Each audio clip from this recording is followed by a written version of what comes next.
Baik, Assalamualaikum warahmatullahi wabarakatuh. Pembelajaran kita pada pagi hari ini yaitu tentang sholat jamak dan sholat kasar. Adapun tujuan dari indikator dan tujuan dari sholat jamak dan sholat kasar ini, pertama yaitu indikator siswa mampu menjelaskan pengertian sholat jamak kasar. Yang kedua, siswa mampu menyebutkan macam-macam sholat jamak. Dan ketiga, siswa mampu mempraktikkan sholat jamak dan qasar. Tujuan yang pertama itu siswa dapat menjelaskan konsep sholat jamak dan sholat qasar dengan benar. Yang kedua, siswa dapat mengetahui cara sholat jamak dan qasar dengan sempurna.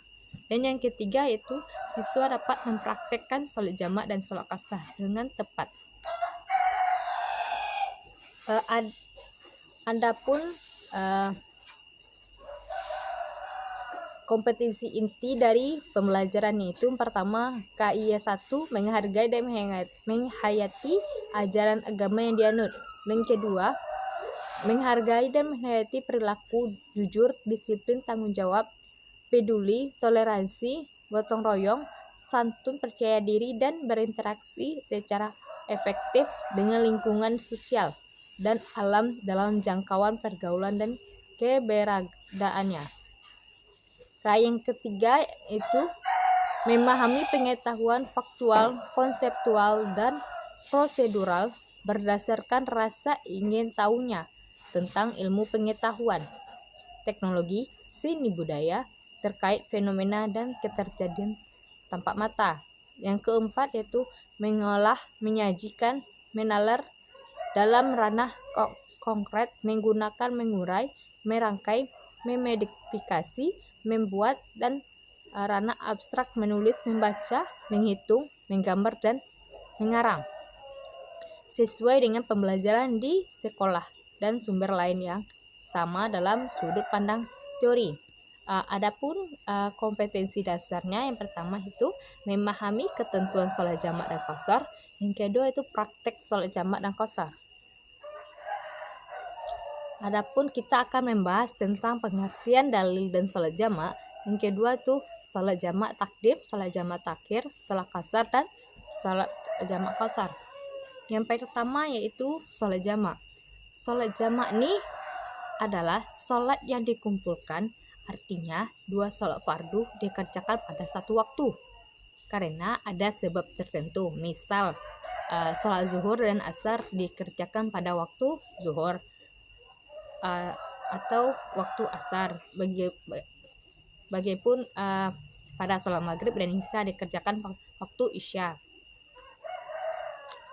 Sebab diperbolehkan melakukan sholat jamak ini yaitu dalam perjalanan atau musafir.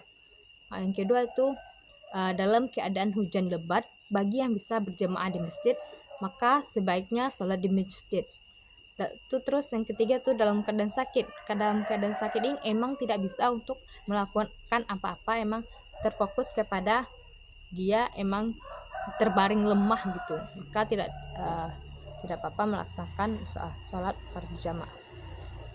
Dalil sholat jamaah ini terdapat dalam hadis riwayat Al-Bukhari dan Muslim yang artinya dari Anas, ia berkata, Rasulullah SAW apabila berangkat dalam perjalanan sebelum tergelincirnya matahari, maka beliau turun berhenti untuk menjamak keduanya.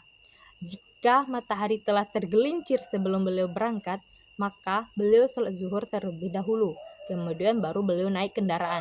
Hadis riwayat Bukhari dan Muslim. Yang materi selanjutnya yaitu praktek sholat jamak dan qasar. Syarat sahnya sholat jamak dan qasar ini dalam pertama yaitu dalam perjalanan dengan tujuan yang baik seperti berdagang, silaturahmi, dan belajar. Yang kedua itu jarak tempuh perjalanan kurang lebih 3 farsak atau kurang lebih 17 km. Nabi Muhammad SAW bersabda yang artinya dari Syu'bah, ia berkata kepada Anas bin Malik perihal mengqasar salat. maka ia Rasulullah SAW bersolat 2 rakaat kalau sudah keluar sejauh 3 mil atau 3 farsas. Hadis riwayat Ahmad, Muslim, Abu Daud. Yang ketiga itu dalam keadaan ketakutan atau sangat khawatir. Misalnya pada perang, kekacauan, hujan lebat, angin topan sehingga jiwa terancam. Adapun jarak perjalanan menurut ulama diperbolehkan menjamak dan mengqashar salat apabila perjalanannya itu sudah mencapai 16 farsad atau 80 mil. Ismiyah ini ketika pada Rasulullah pada masa dinasti Umayyah. Adapun yang pertama itu menurut mayoritas ulama 1999 km. Yang kedua itu menurut kitab Fath al-Qadir 80,65 km. Menurut kitab Tanwir al-Qulub 86 km. Menurut ulama Hanafiyah 96 km. Menurut kitab Al-Fiqh Al-Islami 88,74 km. Menurut Ahmad Hussein Al-Misri 94,5 km. Adapun cara pelaksanaan salat jamaah ini, yang pertama salat jamaah takdim, yang artinya melaksanakan 2 salat fardu pada waktu yang pertama. Seperti salat zuhur dan asar dikerjakan pada waktu zuhur, dan salat maghrib dan isya dikerjakan pada waktu maghrib. Yang kedua itu salat jamaah takdim, artinya melaksanakan salat fardu pada waktu yang akhir. Seperti salat zuhur dan asar dikerjakan pada waktu asar, dan salat maghrib dan isya dikerjakan pada waktu isya. Cara melaksanakan salat takdim yaitu salat jamaah takdim itu pertama dilaksanakan secara berurutan sesuai urutan waktu salat dengan niat jamaah takdim. Bismillahirrahmanirrahim. Usolli fardu zuhri 4 rakaatin majmu'an bil asri jamaah takdim lillahi ta'ala. Saya sholat fardu asar 4 rakaat dengan zuhur jamak takdim karena Allah Subhanahu wa taala. Yang kedua yaitu sholat zuhur selesai, kemudian sholat asar dengan niat jamak takdim. Syarat yang ketiga itu salat maghrib selesai, kemudian sholat isya dengan niat jamak takdim. Antara keduanya tidak diikuti dengan ibadah lain, salat sunnah, maka terfokus kepada sholat wajib. Yang untuk cara pelaksanaan sholat jamaah takhir yaitu yang pertama merencanakan sholat dengan jamaah takhir pada saat waktu sholat pertama sebelum habis, maksudnya belum masuk waktu sholat yang kedua gitu. Dilaksanakan secara berurutan sesuai dengan waktu sholat dengan niat jamak takhir yaitu usolli fardu zuhri 4 rakaatin majmu'an bil asri jamak takhiri lillahi ta'ala. Saya sholat fardu isya 4 rakaat dijamak dengan maghrib jamak takhir karena Allah Ta'ala. Yang selanjutnya itu sholat maghrib, sholat zuhur selesai, kemudian sholat asar dengan niat jamak takhir. Yang selanjutnya tuh sholat maghrib selesai, kemudian sholat isya dengan jamak takhir. Keduanya tidak diikuti ibadah lain selain sholat sunnah. Materi yang kedua yaitu sholat qashar. Sholat qashar artinya melaksanakan sholat dengan cara meringkas jumlah rakaatnya, kemudian sesuai sesuatu sebab. Yang kedua itu sholat yang dapat dikerjakan dengan cara qashar adalah sholat fardu yang jumlahnya 4 rakaat. Sholat yang selanjutnya itu sholat fardu dimaksud adalah sholat zuhur, asar, dan isya. Sedangkan maghrib dan subuh tidak dapat dikerjakan di waktu qashar. Di mana sholat subuh dan maghrib ini tidak dapat dikerjakan adanya beberapa sebab. Yang pertama yaitu karena sholat subuh dan maghrib itu untuk rakaatnya tidak dapat dikurangi lagi, itu sudah minimal, tidak dapat diganggu-gugat lagi. Dimana kalau kita mengerjakan sholat subuh maka itu tidak ada rakaatnya lagi kalau dikurangi. Sedangkan kalau kita melaksanakan sholat maghrib, maka itu rakaatnya 1,5 rakaat gitu, maka itu tidak dibenarkan. Adapun dalil sholat qasar ini, sholat qasar dapat dilaksanakan berdasarkan firman Quran surat An-Nisa 101 yang artinya, apabila kamu berpergian di muka bumi, maka tidaklah mengapa kamu sholat qasar. Jika kamu takut diserang orang-orang kafir, sesungguhnya orang-orang kafir itu adalah musuh yang nyata bagimu. Quran surah An-Nisa ayat 101. Adapun cara melaksanakan salat qasar yang pertama yaitu diawali dengan niat mengqasar salat.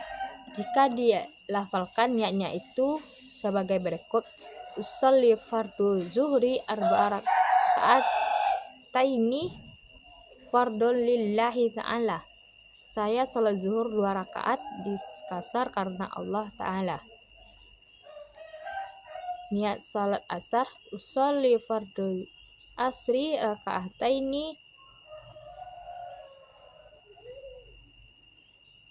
fardhu lillahi ta'ala. Saya salat asar 2 rakaat di qasar karena Allah Ta'ala. Yang kedua itu jumlah rakaatnya diringkas, 4 rakaat diringkas menjadi 2 rakaat. Tidak adanya syahud awal.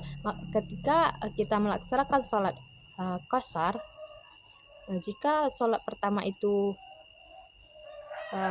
ketika kita melaksanakan salat zuhur 2 rakaat, maka kita langsung melaksanakan salat asar 2 rakaat, tidak adanya tasyahud awal.